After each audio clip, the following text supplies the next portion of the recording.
Good morning and welcome to CCA webinar series, the top customer service challenges for 2018 that we're hosting this morning in association with Twilio. My name is Pauline Cochran. I'm Head of Research and Partnerships at CCA and I'm going to be your host for today. We've got a busy agenda, but before we go through that, I'd like to just take you through some housekeeping, please, just to make sure the session runs as smoothly as possible. Your telephone should be on mute, but just to make sure, if you could ensure that it is, to avoid any background noise for other participants.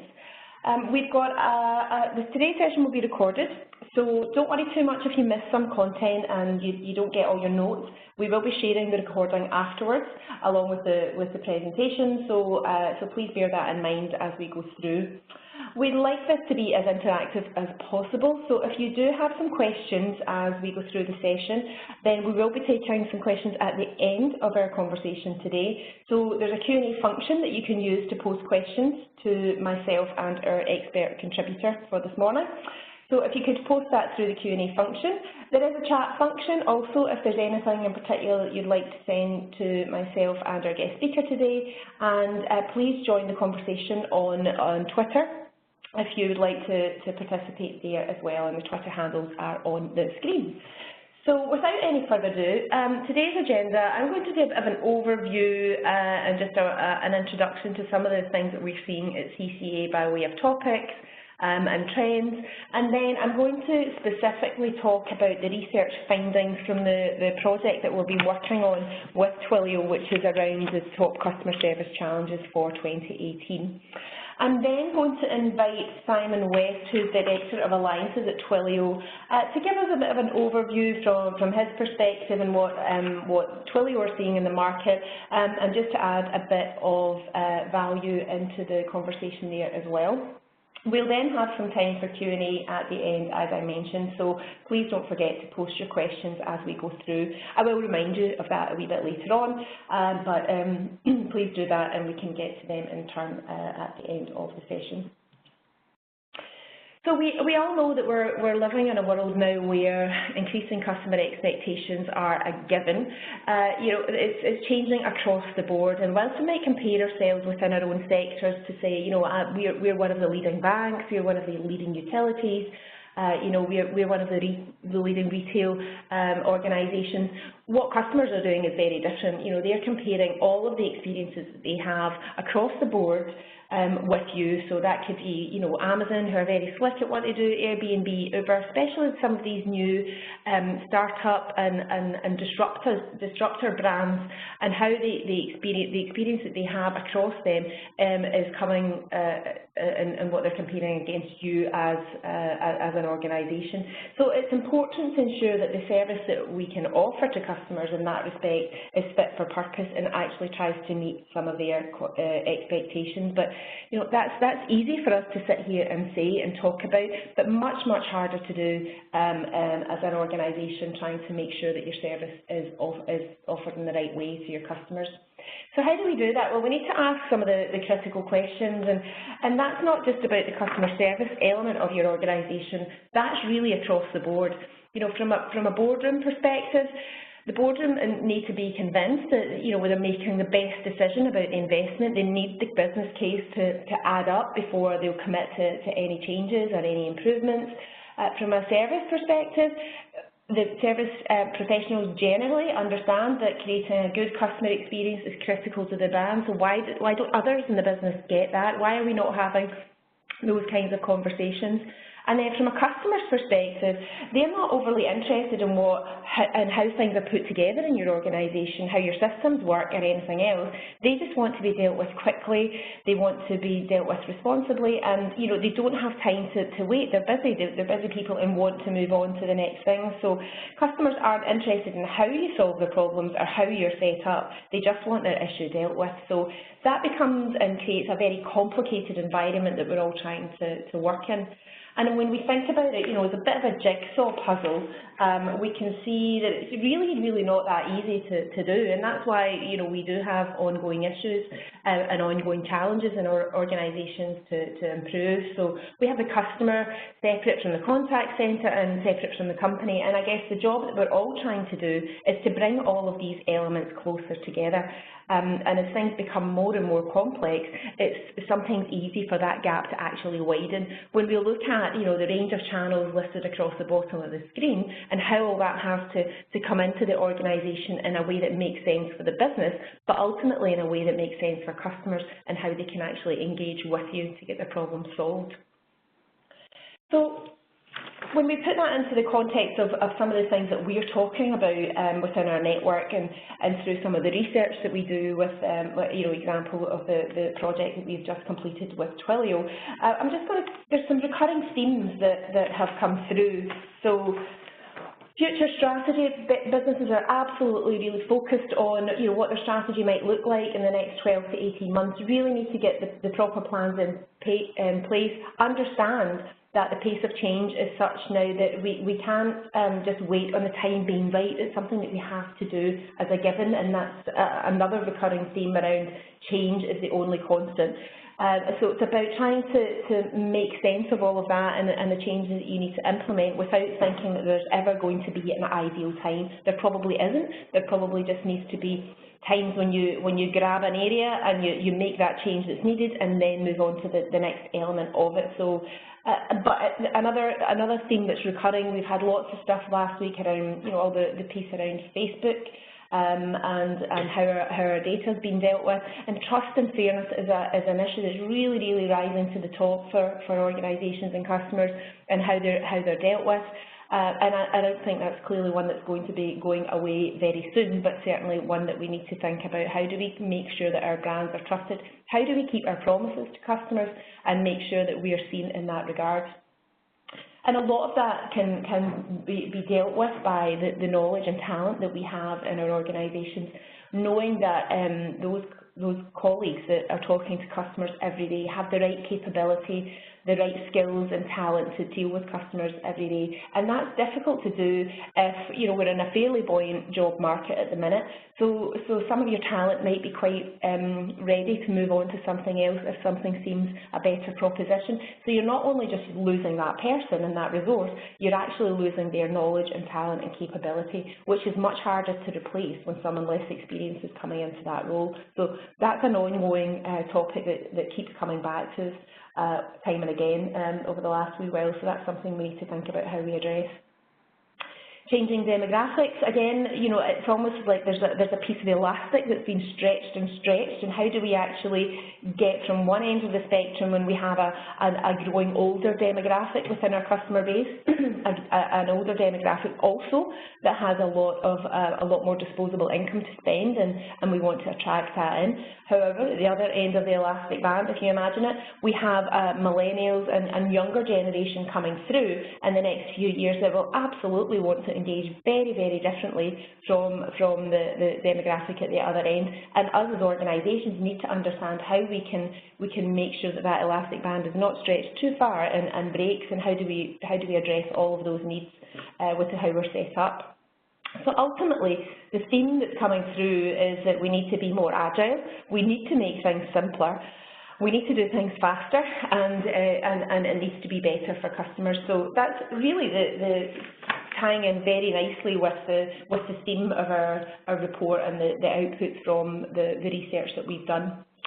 So we've just launched this in the last couple of weeks, so it is available to download, and we'll make sure you get the link to do that after we have the session today, if you haven't already done so. But there's some really, really interesting insights that I think you'll find useful. But I'm just going to take you through the main things that have come out of it in turn, and then we can cover off some of the other issues with Simon as we go through.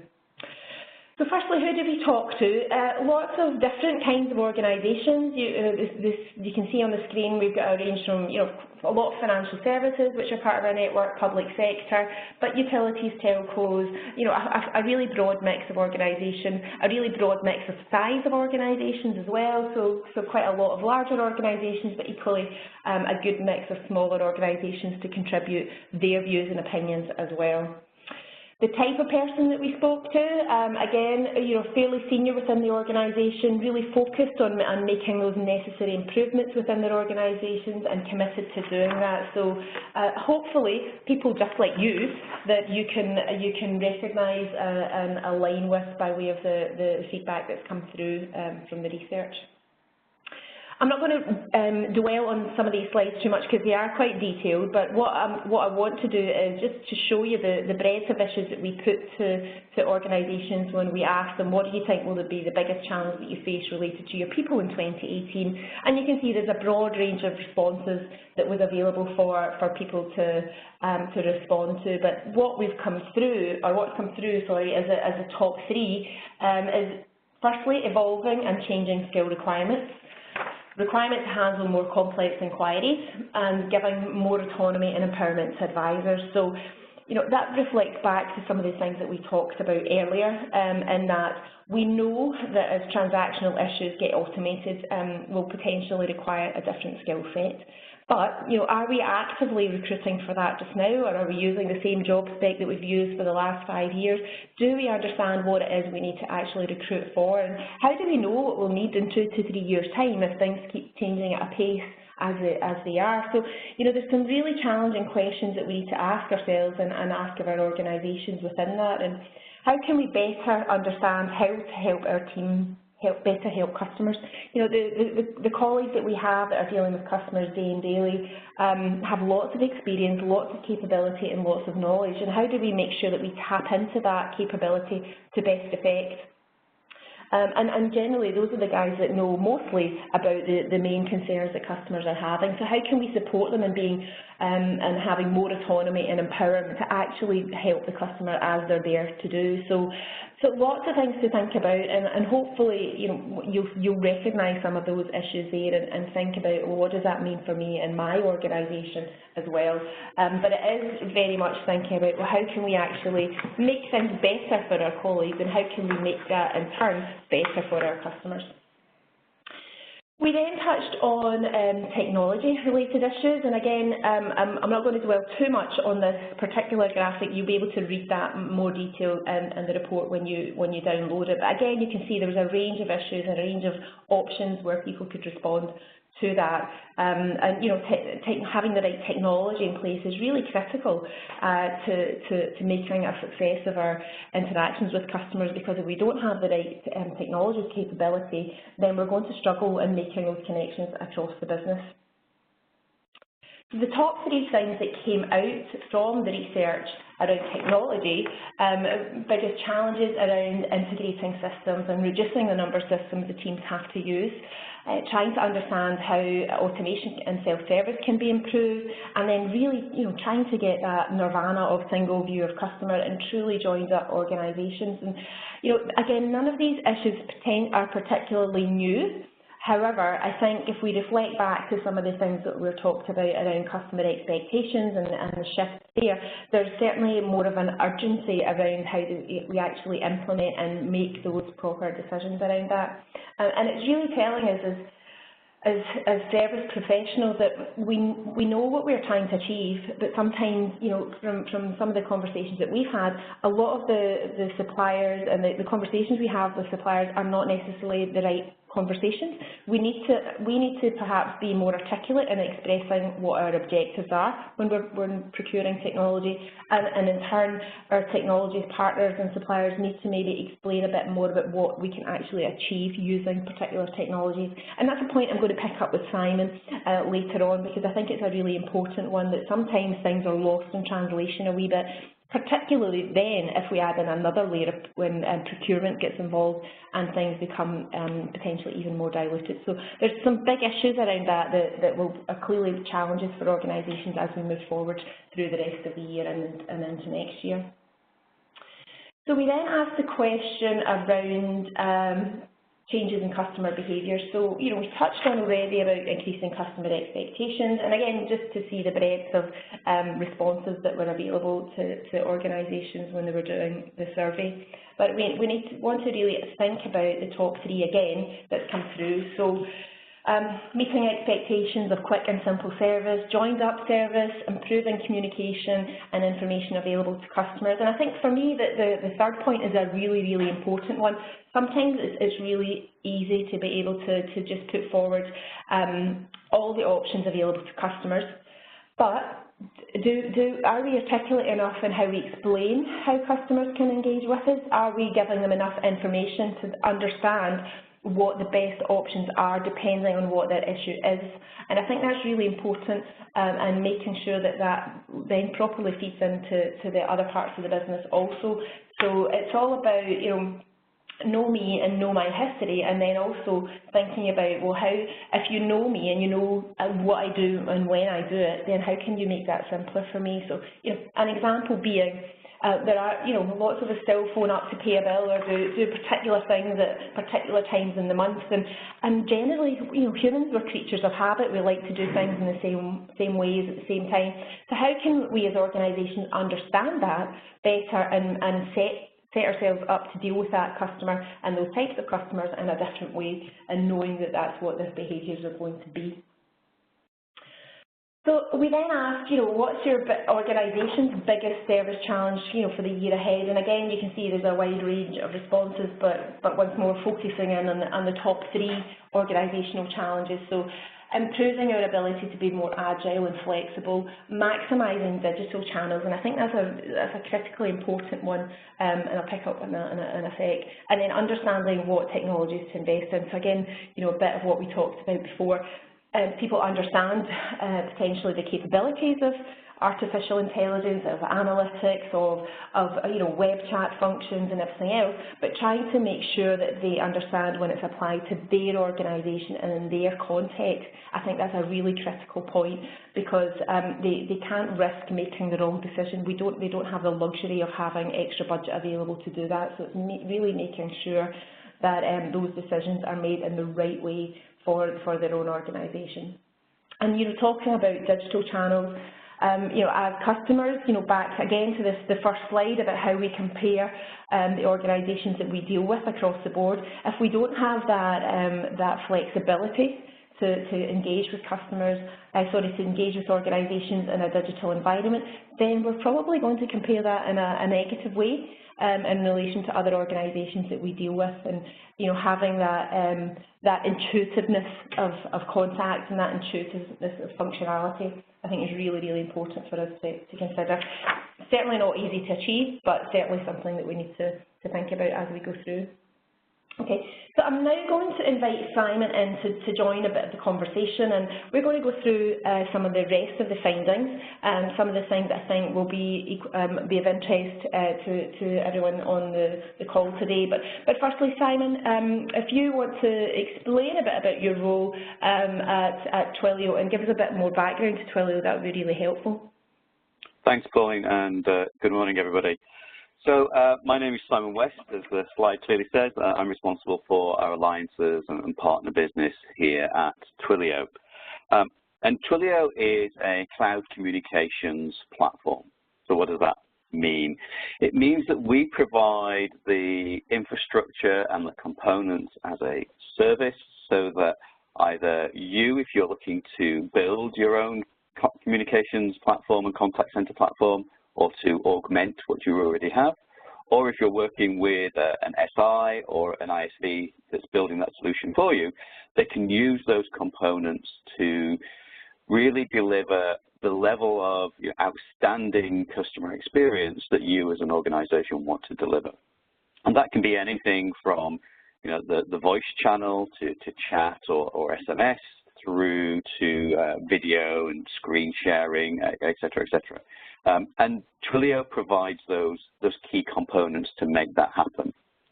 You may have also heard in the news that at Enterprise Connect this month, even, we haven't moved just yet, this month we announced a platform called Twilio Flex, which is an out-of-the-box contact center solution that brings together all of those components that Twilio offers into a single platform. And that platform can be used from day one to deliver that agent experience and therefore an outstanding customer experience, but it's designed to be programmable and changeable at every layer, which means that you can take that platform and deliver the solution the way that you need to, and perhaps more importantly, integrate it with the products and services, the platforms and the technology that you already have, so that you can, to come back to one of Pauline's points, deliver that, that outstanding joined-up experience. So you kind of think of Twilio as the fuel behind your contact center platforms, and that's what we do.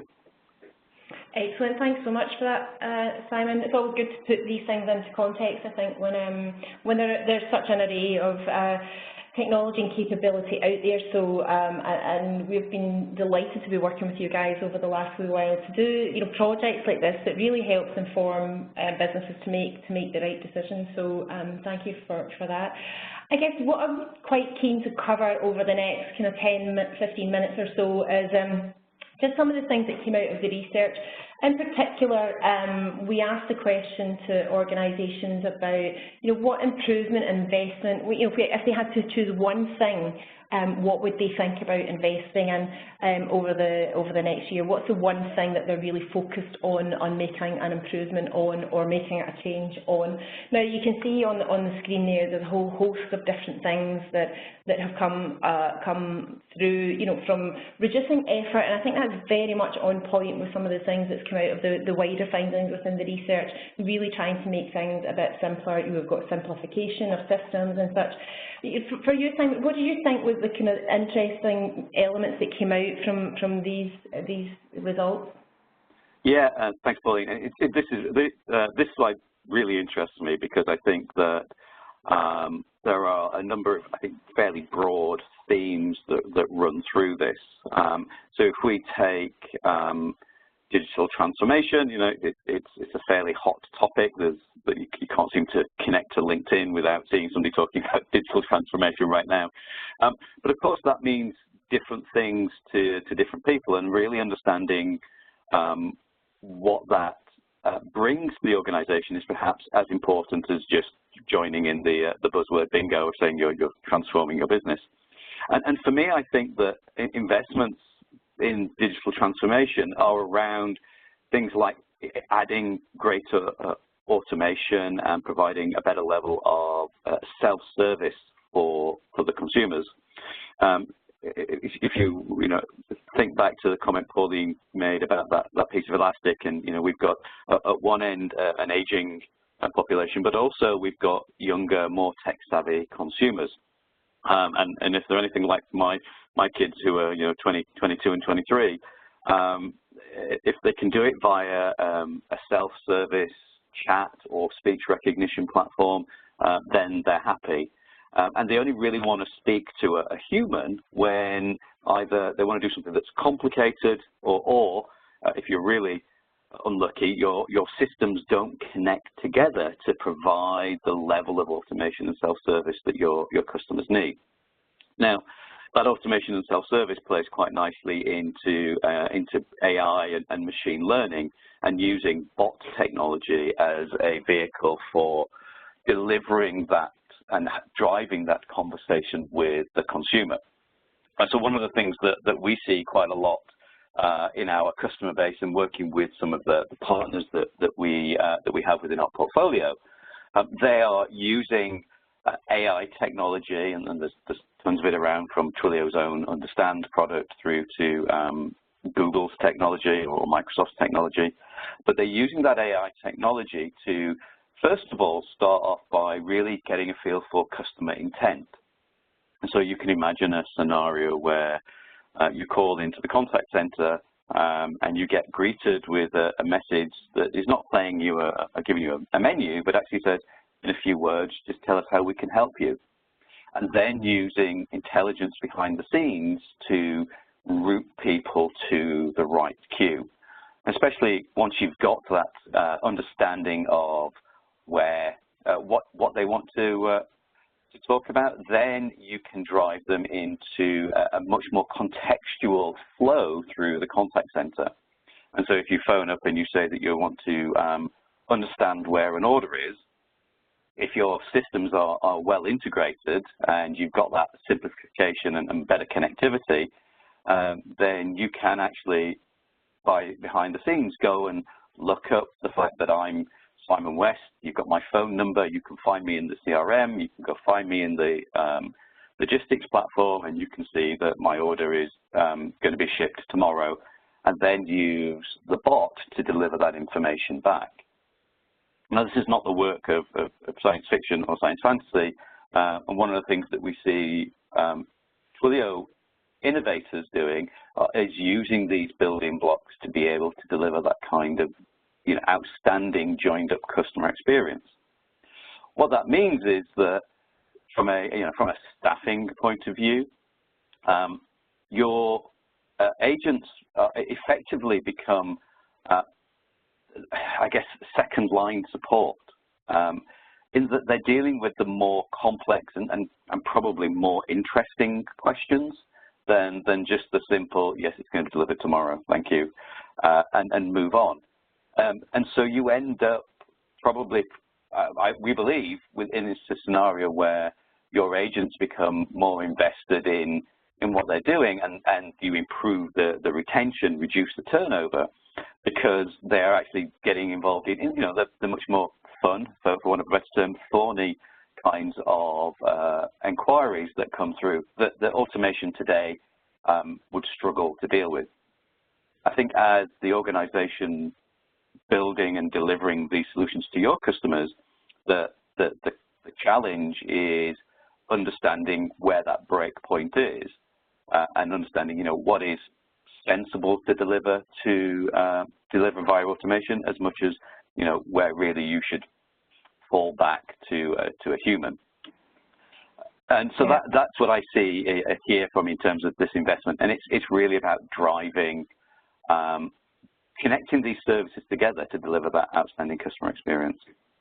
Yeah, no, and I think that's coming through certainly from the findings from the research, Simon, absolutely. But I think for me, from some of the conversations that we're having at CCA with organisations is that trick of identifying the right things to actually move to digital channels, because sometimes it's not always appropriate for some activity to go there, and very appropriate for other activities to be there. So that's a big challenge. And from the experiences that you guys have from working with organisations, are there any hints and tips that you can offer by way of identifying the right activity to move onto digital?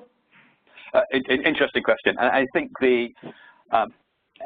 well, first off, every organisation is different, and that move is kind of predicated by the foundations that you have. And so that if you don't have the information available in your systems easily, they're not integrated, then you have a much harder challenge. But I think actually more interestingly is, once you have a good understanding of what is possible with the technology, people tend to find their level. So we do workshops with prospects and customers where we effectively assess their ability with them to deliver this kind of automation, and a lot of it is around just doing a discovery on, can I programmatically via systems get access to whatever your information required to solve your top 10 questions. Can we do that? Yes or no? And then if we can, then it's, well, what is the next big block of questions? Because the goal is to be agile here and iterative, and so rather than trying to solve all of the problems in one go, pick a meaningful chunk to move them forward. Now, I think that where organizations hit a challenge is that we do still see a lot of these information silos around. And so when organizations are looking at refreshing contact center platforms, I suppose the trap you can fall in is to say, well, let's refresh everything, and it becomes a 5-year project, and eventually it doesn't get done. And I think the real value is taking a look at this from a software person's view and say, okay, we've got Salesforce for our CRM, we've got something else for logistics and supply and tracking. how easy is it in reality, externally, to pull this information in? And then how do you deliver that back in a meaningful way to the customer? The trick always is to start small. And then what will happen is that certain repeated questions will effectively self-select. And then the other one is engage your people, because you know, your experienced, brightest agents know the questions that they get asked a lot, and know that it's, you know, it's three clicks and a quick search, and they've got the information. And so if those people can do that really quickly and easily, then involving people that are in the front line to say, how do we improve this experience for the customer is also important. So I don't think there's a one-size-fits-all answer to that question, Pauline. I think it's a case of be honest with yourself about what your systems can do, and then, you know, take a software view at it. And for those of you that were at the CCA event at the end of last year in Glasgow and were at my session, you'll know that this was one of the things that I pointed out, is this the break in customer experience that's caused because you have silos of information and you're not integrating or not allowing systems to kind of talk to each other in a sensible fashion. And it does create a failure in customer experience. And if you can't do it from an agent point of view, then a bot is not going to, an AI is not going to magically solve the problem. So you need to get the foundations right first. Yeah, no, and I think that's a really, really important point. And, you know, a lot of the organisations that are in certainly CCA network are challenged with the fact that they do have, you know, legacy technologies, and that's not going to go away. They have to accept that, but also have to think about, well, what are the things that they can do that helps them leapfrog some of the challenges, and how can they actually, you know, take that piece forward that they're struggling with. But I think there's two kind of points I think were really important that you picked up there about starting small. So pick something off, you know, make it work, and because I think that will then get buy-in from the other parts of the organisation that was a worthy investment, and, you know, it was the right decision to make, and they can see the improvements, and then thereby hopefully then more investment can follow on the back of that. And for me, I absolutely agree, you know, 100% critically. If you're not talking to the people that talk to your customers every day to try and understand how you can make things better, then I think it's a big missed opportunity, because those are the guys that are having to navigate, work through the systems, work through the points that aren't maybe as smooth and fluid as they should be, and if you don't get them engaged in the right ways, then it's a big missed opportunity, I think. Absolutely. Yeah, absolutely. Okay. Absolutely. All right, so the other thing we wanted to cover off, and it probably ties into some of the conversation that we've had already, is we asked the question of in our survey about what one thing would people be looking to invest in the next 12 months, and again we've got quite a lot and a wide range of investments and technologies there, but again I suppose really all, if you look at them broadly, focused in that digital environment and trying to make things a bit easier for customers. Or, is there any surprises there for you, Simon? Interestingly, I think coming from, you know, Twilio as a cloud communications platform vendor, there's some things that you would kind of expect people to be comfortable with and have a good feel for. So, you know, like cloud-based telephony systems or chat platforms, omni-channel tools. And I think part of the challenge that some organizations have is understanding the value, you know, why is a cloud communications platform valuable? Why is what is chat going to do to my customer experience? How is integration going to be of value? And I, you know, I can talk to the cloud one, obviously. What we see with people that make the move to a cloud-based communication system is a number of things. And one is, you know, keep the CFO happy. There's a strong financial saving because you're moving to an OPEX rather than a CAPEX model. So you're not investing in, you know, large amounts of equipment that you've got to sit in a server room somewhere that needs care and feeding and people and, you know, arcane skills to be able to manage those environments. Likewise, for any of you that have been involved in negotiating communications contracts with traditional telephony vendors, you'll know that they are painful, challenging, and typically limited to a single country.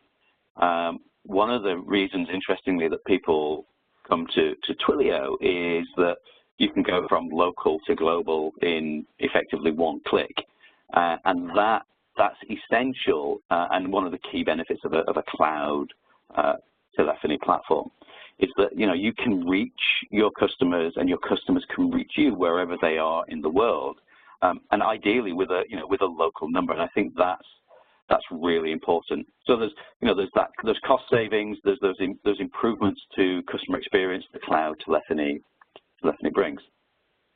I think the other one is, you know, once you move to the cloud, you get into an environment whereby you can iterate perhaps a little bit more smoothly than if you're investing in hardware that comes and sits on your premises, because, you know, hardware has a depreciation cost and time, and people want to run it down because you've spent, you know, real money up front on some technology and you want to get the best out of it. But it gets stuck because, you know, how many of you upgrade your phone your mobile phone every 2 or 3 years because technology improves, and yet the basis of your contact center platform has been in place for 5, 7, 10 years maybe, and you think about the number of technology improvements and enhancements that have happened over that time that you're not able to take advantage of because you've got a piece of tin sat somewhere in your server room. Yeah, and I think, you know, I think you're right, actually, because I think, you know, one of the themes that's come through from the research and wider conversations that we've had with CCA is that whole flexibility and agility piece that is becoming, you know, much more urgent, I suppose, from both the organisation's point of view and knowing that how they need to respond to customers, but, you know, customers losing patience and thinking, well, really, do we have to go through this big clunky process? You know, I'm used to swiping, I'm used to just, you know, going on an app or whatever else when I'm dealing with other organisations. Yours seems a bit clunky and old-fashioned to me. You know, is that really fitting what I'm needing? And I think that's a big piece that's come through the research in it. And you know, and again, probably no surprise around things like AI and robotics and analytics and trying to make sense of what customers are telling as well, the whole voice of customer piece. But I think you're right when you made the point earlier about, you know, if the core foundation isn't right, then putting another layer on, whether it's robotics or something else, it's not going to fix the underlying problem, and it's making sure you get that core foundation right, I think, is an important message. And what's interesting, and, you know, we do a lot of work with, you know, we've got a project on the go at the moment with a large retailer, and what they're doing is they're keeping their core contact center platform as is, but they're putting a layer of Twilio technology in front of their existing contact center, and so they're doing things like intent analysis. In the Twilio layer, they are adding chat, they're adding that, you know, a true omni-channel experience, so that people can choose to be serviced and to have their inquiries answered via the technology and via AI, but then with the ability to offload the call to the traditional contact center. What that means is that it's kind of, you know, from a Twilio point of view, I see this as a try before you buy. Because you know, if you don't see the experience improvements and the NPS improvements that you're expecting, then effectively you can turn it off and go back to what you had. But also, and you know, that flexibility, and I always smile because with Twilio Flex, I kind of feel kind of duty bound to mention it again. But that flexibility that something like Flex brings is that once you've experienced what an intelligently engineered customer experience piece of AI can do at the front end, just imagine what can happen if you extend that through into the contact center in terms of both, you know, what it means to the people on the front line, as well as to the information you can gather from the customer journey. And I think that the analytics that people get, once you understand, the intent of the call, once you have context, then you can deliver a much better customer experience. And a prime example, my wife on the weekend was phoning a fashion brand to change a delivery on an order that she placed. And we were sat in the queue for 20 minutes, never a good start. And every 8 seconds, we would get a message saying, if you're phoning to place an order, please go to our website. What was really annoying is that the IVR that we hit first said, press 1 to place an order, place 2 to if you have a query about an order. So they already knew that we had a query, but they hadn't taken that into their flow, and so the context and the messaging that they were delivering me was all wrong. Never mind the fact that every 8 seconds was just a little bit too much to tell me I was still in the queue. So absolutely, and so they're things that can be really simply improved, and they improve the customer experience such that you don't get people like me on a call telling you that that was a really bad experience. Exactly, yeah, and speaking about IVR specifically, it's a wee bit like the kind of lost relation sometimes. It says collecting dust in the corner, and sometimes the thing that's perhaps not reviewed as often as it should be, and understanding where that fits in the customer journey is really, really important, because a lot of the time it's the first point of contact that we all have with an organisation, and if we can, it's quite easy to get lost in and amongst it all. So interesting. So I'm just going to touch on now, the recommendations that came out from the research, and just work through them for the next few minutes, Simon. So kind of recapping some of the things that we've talked about. For me, skilling for the future, I think, is really, really important, but it's not an easy ask, because it's quite easy, I guess, to stay in the footprint that you're in by way of, we've got this kind of employment base, we've got these skills already in-house. How can we maximise that? And that's absolutely, a point to be considered.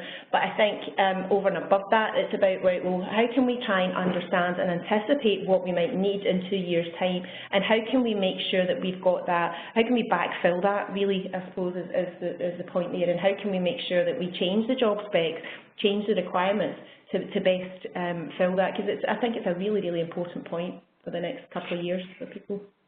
Yeah, and I think what's interesting here is, especially as people move deeper into that digital transformation, that you'll end up with, I think, as I said earlier, the AI, that IVR and automation layer really being seen as the front line, and so the people that you have within your contact center become the second line. They're dealing with the slightly more demanding, more challenging questions. But that probably means that they're going to have to be multi-skilled. They're going to be problem solvers, as well as that core skill of being personable and empathetic as well. And that, for me, I think is where the skilling will change, because it becomes less about volume per se, and more about the quality of the engagement that you deliver. Absolutely. And I think, there is an ongoing challenge in there as well, in that, a lot of the time people that are, dealing with kind of frontline and engagement with customers are sometimes not paid particularly well. Sometimes they are, so it's not a given across the board. But now that we've got the national living wage, a lot of the time for a customer service rep position is competing with lots of other positions at a similar level. And and I think it's a question we have to ask ourselves: what's compelling for someone to come and work in my organisation that's different from jobs at a similar pay level? And do we need to actually really think about how we actually reward colleagues, how we actually pay and recompense them as well? So I think it's an issue that's going to be hanging around us for a wee while to come. I think, but certainly something we need to try and address in the right way for our own individual organisations. It's easy for you and I to sit and talk here about as a collective, but when you're talking about it from your particular company, private sector, public sector, whatever, you really need to think about what your requirements are going to be. So, and I think that links nicely into, you know, the second recommendation about, and again, we've touched on this a bit, about how do you empower and engage employees in the right way, you know, and I think that's particularly relevant for a lot of the kind of digital natives, if you want, or you know, people that are really engaged in that space. You talked about, you know, your kids and mine are similar that way. They're very much focused on using digital channels to engage. So, you know, but a lot of the time when they come into the contact centre environment to talk to customers, we kind of strip them of that capability because, and for all the right reasons a lot of the time, because for legislation and compliance and making sure that, you know, security, that there's no access to other systems, but we're potentially making them do their work with one hand tied behind their back because they're not used to responding to a problem in that way. They're used to doing, all right, you know, if something comes up in amongst their friends, the first thing they'll do is ask another friend, you know, and how do you solve that problem? So, but again, it's not an easy answer to that about how you actually empower and engage, but you can start, I suppose, by actually trying to understand what they're saying when they're, and what customers are saying through them. And I think that you know, those young people in the contact centres that are used to this technology are actually the secret weapon that most contact centres have, but you know, probably aren't making use of, because they think about how to solve the problem in a different way. They know how they would want to be interacted with, and I guess the empowering and engaging piece comes from actually listening to some of these, listening to these people and saying, well, actually, this is great. Now let's figure out how we make that happen. You know, they may not be the person to drive it, but they can be that strong advocate voice that helps you as an organisation improve. And that kind of comes back into then, you know, what does that skilling for the future look like? These two are really tightly integrated, I think, as requirements, because, you know, again, listen to your people because they're the ones that are dealing with things every day. Yep, absolutely. You know, and then, you know, the next 2 points are probably connected as well, that whole integration piece and joining up customer experience. So how can you make things actually talk to each other a bit better? How can you make it a bit smoother in the transition and getting those things in the business joined up? Because we've been talking about silos and I don't even know for how long, and it's an absolute reality in organisations, but you know, there's technology now that can help smooth those frictions out a wee bit. So I think it's about, you know, it's really important that those two come together. So the integration and the customer experience is joined up. No, and I would agree, and it's interesting. And you know, this will be it's a hard ask, but actually where we see people being really disruptive, you know, at the top of the session you talked about, you know, Amazon and Airbnb and Uber, is that they've actually, their innovation and their disruption is not based on kind of bridging to the past. It's replacing what they had. Now, for a lot of organizations, that's a scary place to be. But actually, if you've brought disparate systems that cannot be integrated, then, you know, at some point you've got to think about what does that really mean to the customer, and is the customer's journey important to you? And if it is, then, you know, maybe it's a case of looking at, you know, are there, you know, hard ways to integrate these, never mind easy ways, or is it a case of, you know, we really should replace this for something that gives us all that are involved in this journey a better experience, because that means that you can then, you know, join up the customer experience, because if you get the integration right, you can then offer the level of automation that means that from a customer experience point of view, and, you know, a lot of the points that were raised are about, you know, how do we manage costs or effectively deflect calls to automation. Well, actually, if you get the integration right, then you can deliver that digital customer experience that people are looking for relatively easily, and that's going to replace, you know, call into the contact center, which reduces the amount of call time that you're having to deal with, and that your people are then freed up to focus really on delivering an outstanding customer experience for the complex questions, not the, you know, the mundane 30-second answers and then move on. Yeah, and that means you can then start to communicate more intelligently with your customers. Yeah, and you know, that's obviously one of the other recommendations there, and I think it's been being probably quite honest, you know, back to that piece about trust and and fairness, and being quite honest with customers about, you know, if you're wanting to talk to me about X, Y, or Z, this is the best way to actually engage with us.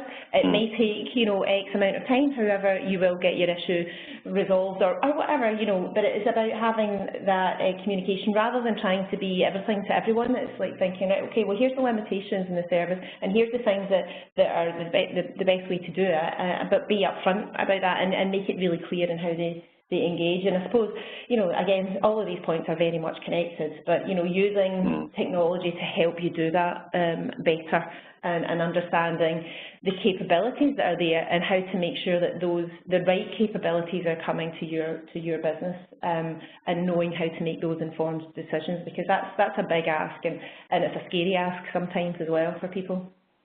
It is, and I think when it comes to, you know, understanding the capabilities of technology, it's probably best highlighted with a true case. So the retail customer I mentioned that's using Twilio for intent analysis before a call, you know, they're basically saying, why are you calling, and is it check where my delivery is, or I want to order a shirt, or I want to find out, you know, store opening time or something like that.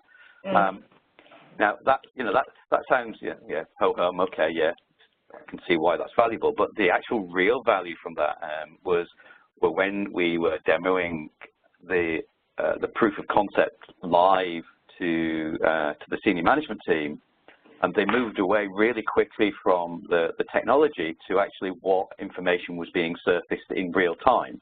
And so quite quickly they were able to see that, oh, look, we've got a problem. We've clearly got a problem with delivery, because in the last 10 minutes, 70% of the calls have been chasing up on deliveries.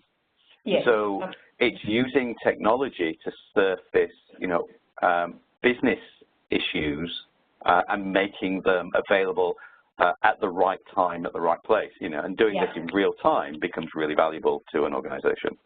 Yeah, absolutely. And I think, you know, there's a really important point in there is knowing what problem it is you're trying to solve first, and then work back and understand how you can do that, rather than trying to use the technology to solve the problem, because it doesn't necessarily work in that order. If that makes sense. No, absolutely. But you've kind of got to stand, you know, kind of the two-handed donkey with a head looking at both ends of that. This is what the technology is, but this is the problem, and then figure out how you meet in the middle. Yeah. And finding the right partner is key in that journey. Most definitely, most definitely.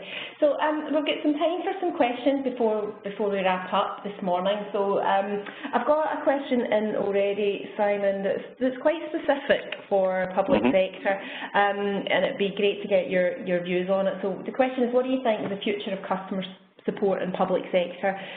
Someone's asking, is a mixture of outsourcing, insourcing, or building capabilities? Now that's a very, if you can answer that one, you'll be a rich man.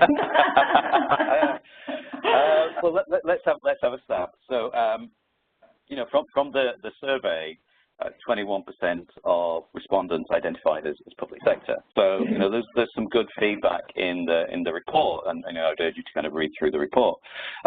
But at Twilio, and I think, you know, with CCA as well, we see the future more in terms of better, simpler, faster customer service. So less of the is it insourced or outsourced? It's a case of, you know, are we delivering the level and type of customer service that we need to, regardless of, you know, who delivers it? And I think for me, success is about using the technology to transform that customer experience and kind of keep pace with customer expectations, and equipping and enabling your people to be able to solve those problems. Now, you know, insourced or outsourced, I think, you know, not trying to evade the question, I think if it's insourced, you've got better access to the systems, and you're closer to the processes and requirements in terms of managing those integrations. Whereas outsourced, you tend to be slightly further away. You've got more security issues to deal with and trust to deal with, and you don't have control as much over that overall customer experience. So I don't think there is a single right answer, but I think that the way to look at it is which way delivers to the customer the better experience. Yeah, and I think it goes back to, the point we made earlier, what's the question you're trying to answer, what's the problem you're trying to solve, and what's the best way for your organisation to do that. And, there's some great examples out there of outsourcing contracts that work really, really well, but they're generally quite mature. They're generally organisations that have worked together for a long time, and they've had their teething problems, and they've ironed a lot of those out. But it's a bit like when you have your whatever kind of vendor or supplier into you, it's having that mature partnership that is critical, and having those honest conversations and making sure that you're working towards a common goal rather than thinking that you're separate entities. And I think it's really important to have that joined up piece when you have any partner in place as well, and knowing how it's all going to come together. So thank you for trying to answer that. I think we'll all try and answer that one and see if we can all come up with some magical solution that will solve everyone's problems, but I don't think we're going to get there, unfortunately. I think it's a case of still getting the sleeves rolled up and working towards it. Just to finish off, Simon, again, there's probably not any right answer to this question or not, but from your perspective, we've talked a lot today about the whole kind of flexible, agility, all those kind of simple, better, faster, really, that's what the report's about. But from your perspective, who do you think's getting it right, and what do you think it looks like? Who's getting it right? I think there are a number of organisations. I think it would be unfair of me to name names or point fingers. Let's put it that way.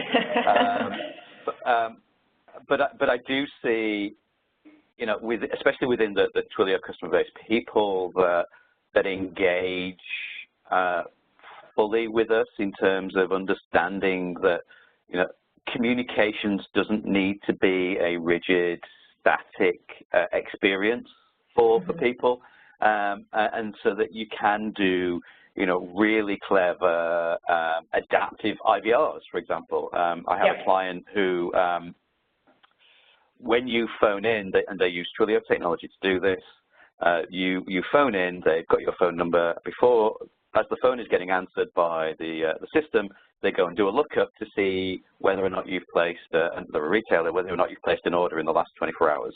And if you have, they go, hi, are you phoning about the order you placed in the last 24 hours? If you are, say yes. And if you do, then they put you straight through to the queue that deals with existing order inquiries. Now imagine, it's a simple little thing, but it takes away some of that frustration of, going through 6 or 7 levels of IVR to get thrown into the right queue to be dealt with. And now, once you've done that as a first step, you now know who I am. You know I'm phoning about an order that I placed in the last 24 hours. So you can do things in automation to then deliver more information. Go and do a lookup and say your order is currently scheduled to be delivered to be with you tomorrow. Your tracking number is 1234, and that's what this client is doing. And that's just such a really simple thing, but for them, it's seeing their NPS score jump because the customer experience is now so much better. Yeah, absolutely. And I think sorry, I was going to say because I know what onto the last slide, and I know we're running close on time. But if you want to understand a little bit more about the things that you can do with Twilio, we're actually running an event in London on the 24th of April. It's called Twilio Engage. The URL is on the screen, and come along and listen to not only Twilio but our customers and partners talking about the things that you can do with Twilio and the things that they are doing to deliver this outstanding customer experience in the contact center. And I would encourage you, and I look forward to meeting everybody that's on this call. Look forward to meeting you at that event. Excellent. Simon, thank you so much for joining the session today, and thank you to everyone who's participated. I hope you found some value in taking an hour out of your busy days. Really, I think loads to talk about still. If you want to download a copy of the report, we'll be sending out a link for you to do that with the follow-up piece along with the recording and the slides. And then, as Simon's already mentioned, please take time out if you can to join the Twilio team in London. Anne-Marie Forsyth, our Chief Exec, is going going to be there and participating as well. So hopefully you can make it along. But I'm going to now bring the session to a close. So thank you again for joining us, and a huge thanks again to Simon for your input, and have a good rest of the day. Thanks very much. You're welcome. Thank you, everybody. Have a great day.